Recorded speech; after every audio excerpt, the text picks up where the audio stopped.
할렐루야. 풍요로운 교회를 찾아주신 모든 분들을 진심으로 환영하고 축복합니다. 저는 오늘 여러분들과 함께 준비된 복음 전도자라는 말씀의 제목으로 함께 은혜의 말씀을 나누고자 합니다. 사랑하는 성도 여러분, 과연 여러분들은 예수 그리스도의 것으로 부르심을 받은 하나님의 자녀들입니까?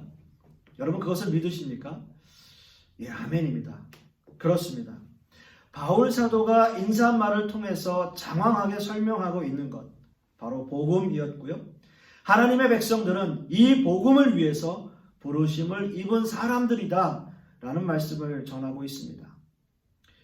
이 복음을 위해 어떤 사람은 이방인의 사도로, 또 어떤 사람은 예루살렘 교회 수장으로, 또 어떤 사람들은 집사로, 또 어떤 사람들은 신자로 자신들이 맡은 바 복음을 들고 각자의 위치에서 예수 그리스도를 위해서 헌신하는 사람들을 말하고 있는 것입니다. 이제 바울 사도는 다소 장황했던 인사말을 마치면서 로마서의 선언을 펼쳐 나가고 있는데요. 로마, 과연 여러분 로마라는 단어를 생각하면 우리는 어떤 생각이 먼저 떠오를까요? 저보다 좀 연세가 있고 또 연배가 있으신 분들은 아마도 오드리 헵번과 그레고리 팩이 주연했던 로마의 휴일, 그런 것이 가장 기억나지 않을까라는 생각을 해봅니다. 저도 아주 어릴 때 이 영화를 보았던 기억이 나는데요. 내용은 별로 지금 생각나진 않습니다. 다른 분들은요, 아마 로마 한번 가보고 싶다. 로마 여행 한번 해보고 싶다. 내 생에 꿈이 있다면 유럽 여행 한번 가보고 싶다. 뭐 그런 생각 우리는 하지 않았을까요? 그런 생각 정도 들지 않을까요? 물론 그 당시 1세기 사람들에게도 로마라는 나라는 동경의 나라였습니다. 로마는 정치, 경제, 문화의 중심지였고 그 당시의 예술가들, 사상가들 또는 웅변가들의 성지와도 같은 곳이었습니다. 물론 각종 우상 숭배의 근거지이기도 한 것은 당연한 사실입니다. 그런 로마의 기독교인들이 있었다라는 거죠. 바울 사도가 로마서를 기록할 당시만 해도 직접 방문하여 복음을 전하진 않았지만 기독교는 로마에 흘러들어서 작은 가정, 교회, 공동체를 형성하고 있었다라는 겁니다. 이제 바울 사도는 자신이 로마의 교회에게 어떻게 복음을 전하려고 준비해 왔는지를 설명하고 있습니다. 먼저 오늘 읽은 본문 8절 말씀을 보시면 먼저 내가 예수 그리스도로 말미암아 너희 모든 사람에 관하여 내 하나님께 감사함은 너희 믿음이 온 세상에 전파됨이로다 라고 말씀하고 있습니다. 참 바울 사도는 기뻤을 거예요. 비록 자신이 직접 세운 교회가 아니더라도 하나님의 복음이 전파되어 교회가 생겨난 것에 대해서 하나님께 먼저 감사의 기도를 드리고 있습니다. 바울 사도는 로마의 교회에 대해서 수없이 많은 이야기들을 들었을 것이고요. 그 당시 로마 황제 글라디우스는 정통 유대교인들과 기독교 유대인들 사이에서 서로 분쟁하고 있는 그러한 모습을 보고 유대인에게 추방 명령을 내렸고요. 그래서 흩어진 기독교 유대인들은 바울 사도에게 로마 교회의 상황과 문제점들을 아마도 알려줬을 것이기 때문이죠. 그럼에도 불구하고 잘 버티고 있는 로마 성도들을 위해서 바울 사도는 하나님께 감사의 기도를 드리고 있는 겁니다. 로마 교회, 그 성도들의 삶은 만만치 않았습니다. 힘들고 어렵습니다. 내적으로는 또 외적으로는 여러 가지의 갈등과 박해가 점점 심해져 오고 있었습니다. 그럼에도 불구하고 믿음을 지켜나가는 로마의 성도들이 또한 자랑스러웠을 것입니다. 이런 환경에서도 믿음을 지키고 있는 성도들이 감사했을 것입니다. 그러나 더 감사하는 것은 그 모든 환경 속에서도 그들을 지키시고 눈동자처럼 보호하시는 하나님께 감사할 수밖에 없었다는 것이죠. 사랑하는 성도 여러분, 바울 사도의 감사는 어떠한 환경의 지배를 받지 않는 감사입니다. 하나님께 드려지는 감사는 상황에 따라 변하는 감사가 아니기 때문인 것이죠. 일반적인 신앙인들은요, 아니 우리에게요, 일어나는 여러 가지 상황에 대해서 감사하게 되는데요, 내가 기도하는 것이 이루어졌을 때 우리는 감사하게 되죠. 그러나 그와 반대로 내 기도가 응답되지 않고 이루어지지 않았을 때는 감사하기보다는 불평이 나오게 됩니다. 감사하기 힘든 상황이 되는 거죠. 불평하며 원망할 수밖에 없는 겁니다. 하지만 어떤 환경에서도 하나님께 감사한다면 그 감사는 환경의 지배를 받지 않는 감사일 겁니다. 그렇기 때문에 바울 사도는 로마의 성도들을 향해서 하나님께 감사하고 있는 거예요. 사랑하는 성도 여러분 이런 감사를 드리셔야 돼요. 환경의 지배를 받는 감사가 아니라 모든 상황에서도 하나님께 감사할 수 있는 저와 여러분들이 되실 수 있기를 간절히 소망합니다. 이제 9절의 말씀을 함께 읽어보시면요, 내가 그의 아들의 복음 안에서 내 심령으로 섬기는 하나님이 나의 증인이 되시거니와 항상 내 기도에 쉬지 않고 너희를 말하며 라고 말씀하고 있습니다. 바울 사도는 이제 두 번째로 기도에 대해서 말하고 있는데요, 물론 위대한 사도 바울이 로마 교회를 위해 기도하지 않았겠습니까? 오늘 이 본문 안에서 좀 더 유심히 보아야 할 단어가 두 개가 있어요. 바로 복음과 심령이라는 단어입니다. 복음과 심령. 그의 아들의 복음은 말씀, 진리를 의미하고 있고요, 심령이라고 하는 단어는 성령 또는 영으로 볼 수 있습니다. 말씀, 진리, 그리고 성령 또는 영이라고 하는 단어에서 우리는 예수님이 수가성 여인에게 하신 말씀이 생각이 나요. 요한복음 4장 23절 말씀을 보시면 아버지께 참되게 예배하는 자들은 영과 진리로 예배할 때가 오나니 곧 이때라. 아버지께서는 자기에게 이렇게 예배하는 자들을 찾으시느니라 라고 말씀하고 있습니다. 이 본문에서 말하는 영과 진리, 그리고 오늘 본문에서 말씀하고 있는 복음과 심령은 같은 의미라고 볼 수 있습니다. 예수님은 수가성 여인에게 예배를 말하고 있고 바울 사도는 기도에 대해서 말하고 있어요. 기도 역시 예배와 마찬가지로 끊임없이 하나님 앞에 드려져야 한다라고 하는 겁니다. 예배가 우리의 삶인 것처럼 기도 역시 우리의 삶의 일부가 되어야 한다라고 하는 것이죠. 바울 사도는 자신 스스로 로마 교회를 위해 끊임없이 쉬지 않고 기도한다라고 말하고 있고요. 그리고 이 말에 대하여 하나님께서 바로 나의 증인이시다라고 말을 전합니다. 여러분, 이게 얼마나 강력한 표현입니까? 하나님이 나의 증인이시다. 이거 굉장히 강한 표현이죠. 그만큼 바울 사도가 로마 교회를 위해서 열심히 그의 마음과 뜻을 다해 기도하고 있다라고 하는 표현이죠. 기도라는 것은 이런 것입니다. 우리의 마음과 뜻을 다하여 하나님께 드려지는 거예요. 나의 환경과 나의 상황을 아뢰는 것이 아니라 내 자신 스스로를 하나님께 드리는 겁니다. 오늘 이거 보면 10절 말씀에서도 보시면 어떻게 하든지 이제 하나님의 뜻 안에서 너희에게로 나아갈 좋은 길을 얻기를 구하노라 라는 말씀을 합니다. 바울 사도는요, 밤낮으로 쉬지 않고 로마 교회를 위해서 기도하고 있어요. 어떻게 하든지 로마 교회를 방문하기 위해서 그는 노력하고 있어요. 그런데 바울 사도가 로마에 어떻게 갔습니까? 예루살렘에서 붙잡혀서 죄수의 신분으로 갔어요. 그리고 로마에 도착해서 자기 마음대로 여러 교회를 방문할 수 있었던 것 당연히 아니에요. 로마 감옥에 한정된 시간에서 허용되는 만큼의 시간과 사람들을 아주 작게 만날 수밖에 없었던 겁니다.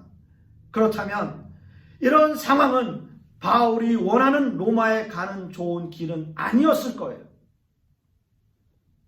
바울 사도가 의도한, 그가 생각한 기도의 응답은 아니었을 겁니다. 여러분 그렇지 않습니까? 하나님은 어떤 상황에서도 바울을 들어 사용하십니다. 비록 로마의 죄수의 신분으로 자유롭지 않은 몸으로 갔어도 그 상황에서도 바울 사도는 교회들에게 편지를 보내며 가까이 있는 로마의 성도들을 만나며 자신에게 맡겨진 본분을 다하고 있는 거예요. 비록 죄수의 신분이라 할지라도 말이죠. 이것이 바로 진리와 영 안에서의 기도라는 거예요. 진리와 영 안에서의 그의 삶이고요. 진리와 영 안에서의 예배자의 모습이라는 거죠. 사랑하는 성도 여러분, 우리도 이런 기도를 드릴 수 있기를 소원합니다.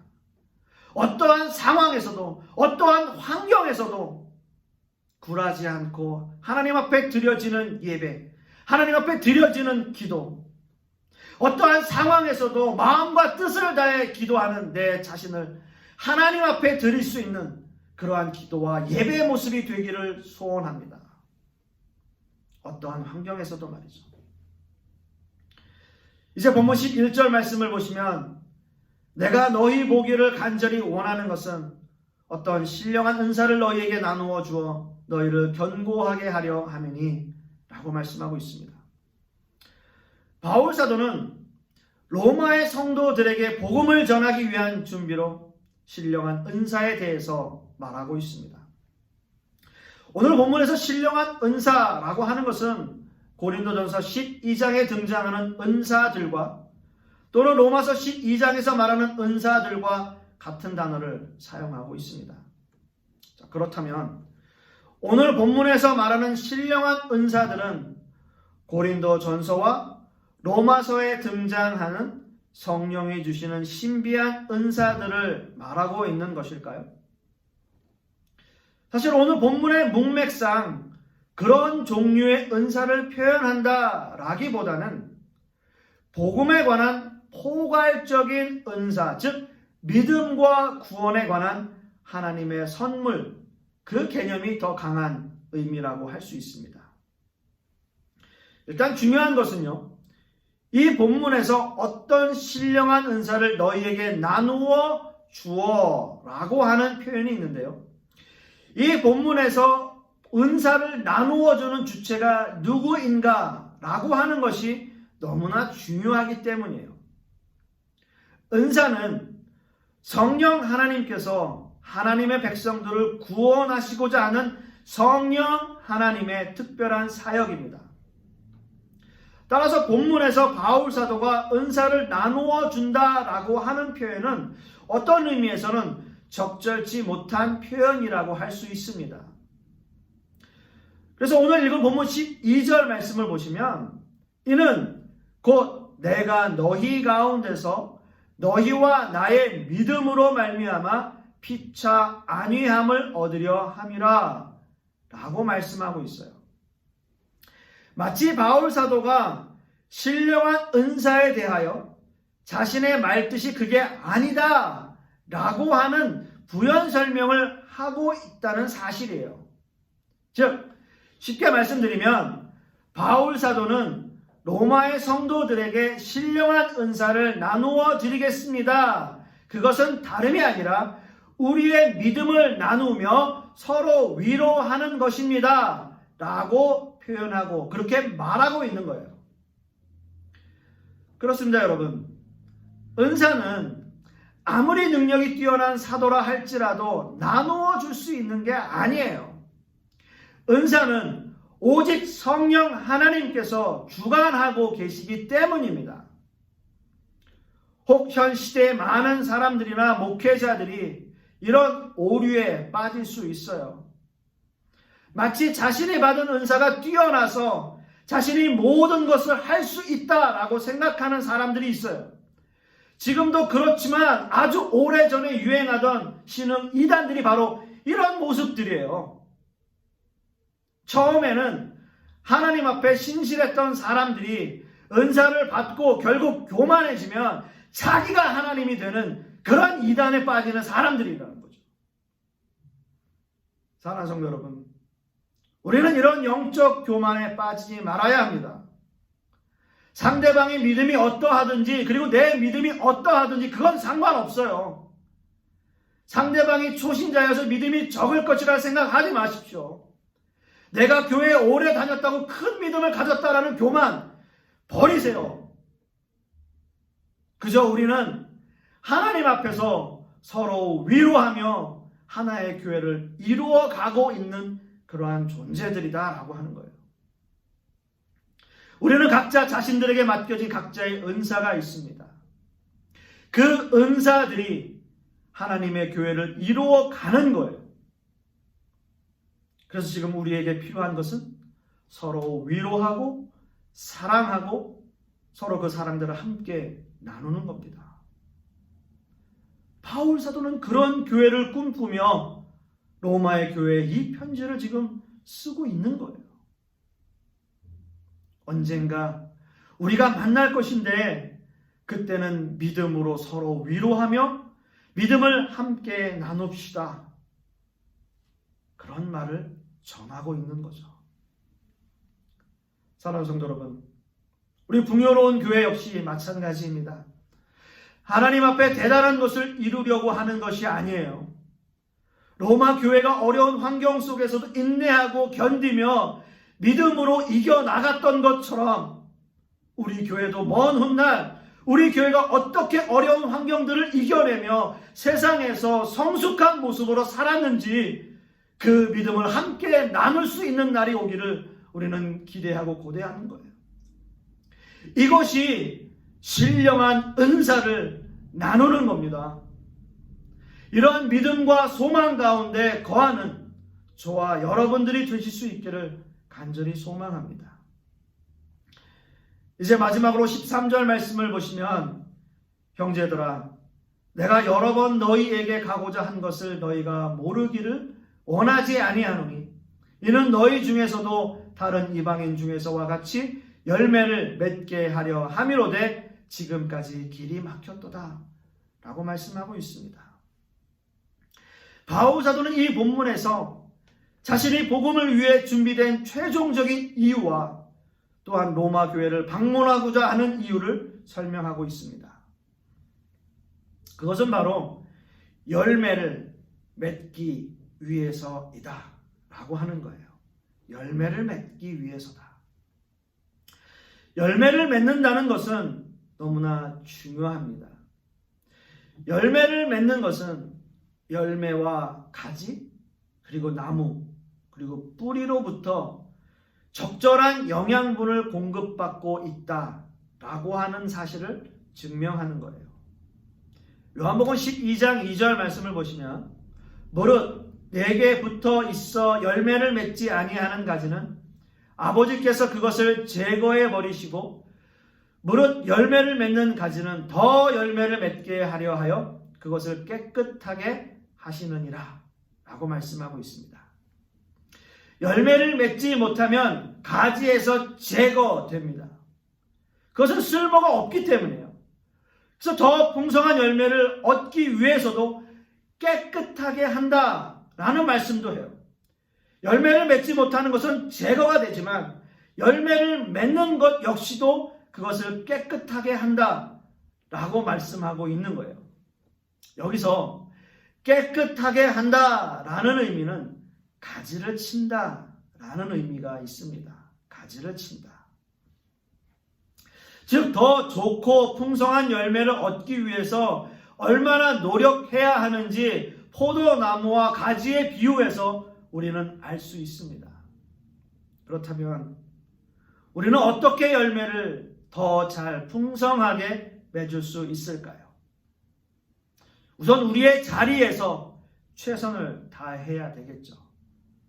바울 사도가 이렇게 말합니다. 이는 너희 중에서도 다른 이방인 중에서와 같이 열매를 맺게 하려 함이로되 라고 말씀하고 있는 것처럼 말이죠.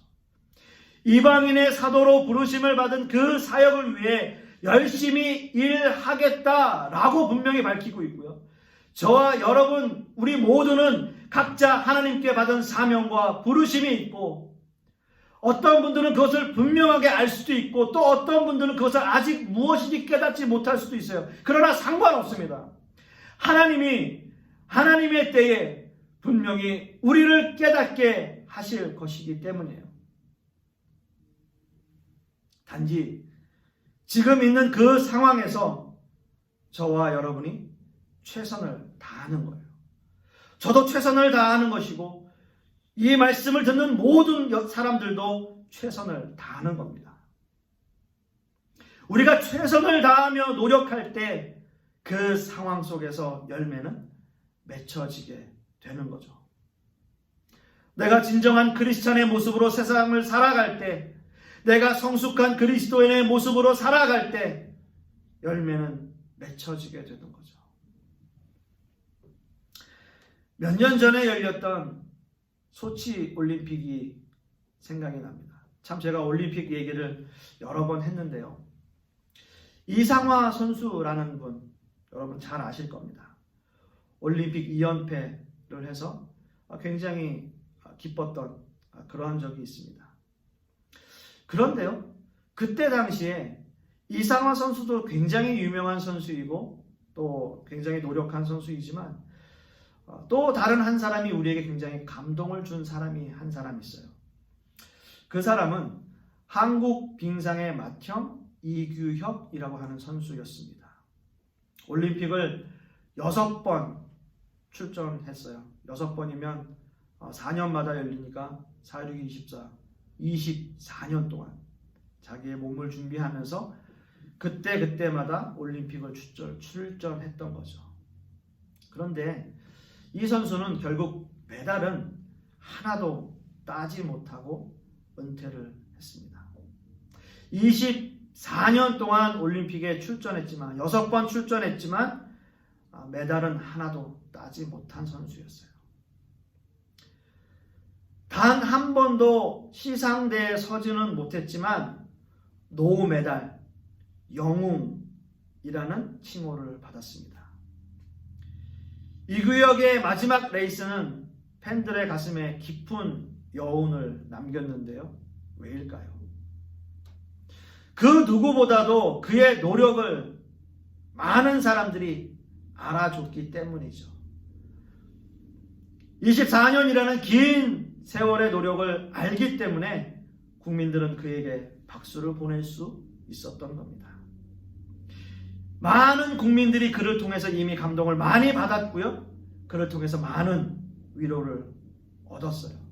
또한 많은 후배들에게도 기억에 남는 선수의 모습이 되었습니다. 어떤 의미에서는 이것이 그 사람이 맺은 많은 열매일 겁니다. 사랑하는 성도 여러분, 기독교인들이 복음을 위해 준비해야 할 것, 또 준비된 복음 전도자 참 많습니다. 예배 빠짐없이 드려야 할 거고요. 성경 공부 당연히 해야죠. 큐티 날마다 해야 합니다. 물론 오늘 말씀에서 함께 나눈 감사하는 것, 기도하는 것, 은사에 대해서 열매 맺는 것 다 중요합니다. 그러나 가장 중요한 것은 복음과 믿음을 지키면서 그리스도인답게 어떻게 이 세상을 살아가느냐, 그리스도인답게 어떻게 성숙한 모습으로 이 세상을 살아내느냐 라고 하는 것이 더 중요하지 않겠습니까? 그러기 위해서 우리는 노력하는 거예요. 피나는 노력을 하는 거예요. 이렇게 사신다면 우리의 마지막 레이스를 펼칠 때 하나님은 우리에게 아낌없는 박수를 보내주실 것이며 잘했다 칭찬받는 우리 모든 성도님들이 되실 수 있을 것입니다. 이번 한 주간도 이러한 은혜의 삶을 누리는 저와 여러분들이 되실 수 있기를 간절히 소망하겠습니다. 기도하겠습니다. 아버지 하나님, 오늘 바울 사도의 이 말씀을 통해서 우리는 이 세상을 어떤 모습으로 살아가야 하는지, 어떤 복음으로 준비된 자가 되어야 하는지를 다시 한번 이 말씀을 통해서 생각하게 됩니다. 참 이번 한 주간도 어려운 한 주간이 될 것입니다. 또 힘든 한 주가 될 것입니다. 세상을 살아가면서 성숙한 그리스도인의 모습으로 살아가는 것이 얼마나 힘들고 어려운 일인가를 우리는 다시 한번 생각하게 될 것입니다.